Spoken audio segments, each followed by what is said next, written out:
Аида Искендерова аттуу Facebook колдонуучусу кызы кызамык менен ооруп республикалык жугуштуу оорулар клиникасына жаткырылганын жазды. Аиданын айтымында вирус күчөп кетип, пневмонияга алып келген. Ал палатада жалаң эмделбеген балдар жатканын, кызы да эмдөөдөн өткөн эместигин белгилеп, ата-энелерди эмдөөдөн баш тартпоого чакырды. Биз бүгүн кызамык оорусу жана ага каршы эмдөөдөн өтүү эмне үчүн маанилүү экенин айтып беребиз. Кыргызстанда кызамык жуктуруп алгандардын саны күн санап өсүүдө. 2023 жылдын башынан бери аталган илдетти жуктуруп алгандардын саны 5532-ге жетти. Вирус жашы 1-ге жете элек жана 10 жашка чейинки балдар арасында күч алып жатат. Инфекцияны жуктургандардын дээрлик 90% кызамыкка каршы эмдөөдөн өтпөгөндөр. Айрымдары жаш курагынан улам, ички миграциянын айынан же медициналык көрсөтмөлөрдөн улам эмделбей калган. Бирок вирус жуктуруп алган балдардын басымдуу бөлүгүн ата-энеси эмдетүүдөн баш тарткандар түзөт. Бул статистиканы Саламаттыкты сактоо министрлиги келтирди. Кызамык бул өтө жугуштуу курч вирустук оору. Ал ооруган адам дем алганда, жөтөлгөндө же чүчкүргөндө аба аркылуу жугат жана оңой жайылат. Инфекция катуу ооруга ал тургай өлүмгө алып келиши ыктымал. Адатта оорунун белгилери вируска кабылгандан 10-14 күндөн кийин пайда боло баштайт. Кызамыктын эң көрүнүктүү симптому бул эсиркектер. Ал эми алгачкы белгилеринде адам жөтөлүп, көздөрү кызарып, денесинде майда ак тактар пайда болушу мүмкүн.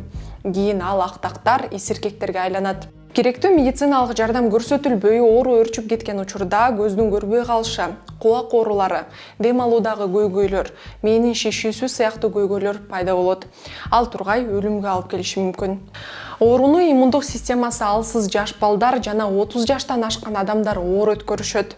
Кызамыкты алдын алуунун же жуктуруп алганда ооруну жеңил өткөрүүнүн натыйжалуу жана жалгыз жолу бул эмдөөдөн өтүү.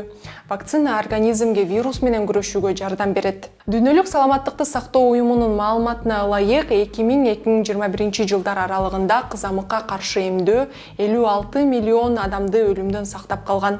Кызамык оорусуна көбүнчө жаш балдар чалдыгат. Ал эми соңку жылдары ата-энелер балдарын эмдөөдөн өткөрүүдөн баш тарткан учурлар көп катталып жатат. ЮНИСЕФ уюму бул тенденцияны абдан коркунучтуу деп эсептейт. Бүткүл дүйнөлүк саламаттыкты сактоо уюму мындай тенденцияны вакцина жөнүндө тараган дезинформациялар менен байланыштырат. Алардын сап башында кызамыкка каршы вакцина аутизмге түрткү бериши мүмкүн деген маалымат турат. 1998 жылы The Lancet журналына эч кандай илимий далили жок КПК вакцинасы менен аутизмдин ортосундагы байланышты тастыктаган жасалма изилдөө макала жарыяланган. Бул макала чыккандан кийин калкка туура эмес маалымат жетип, эмдөөнүн деңгээли калкты коргоо үчүн зарыл болгон деңгээлден бир кыйла төмөндөп, кызамык оорусунун кайра башталышына алып келген. 2010 жылы гана Британиянын башкы медициналык кеңеши изилдөөнүн автору туура эмес, жалган иш кылган деп чечим чыгарган. The Lancet макаланы расмий түрдө артка кайтарып, анын авторуна медициналык практикага тыюу салынган.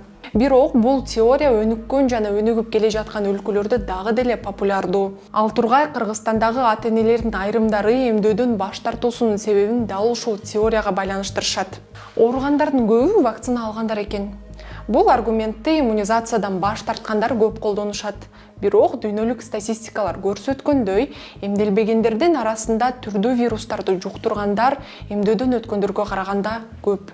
Чындыгында эч бир вакцина адамды 100% коргой албайт. Бүткүл дүйнөлүк саламаттыкты сактоо уюму эмдөөдөн өтүү оорудан болжол менен 85-95% коргоорун айтат. Кызамык үчүн атайын дарылоо жок. Медициналык жардам ооруну жеңилдетүүгө жана вирустун күчөп кетишин алдын алууга гана багытталган.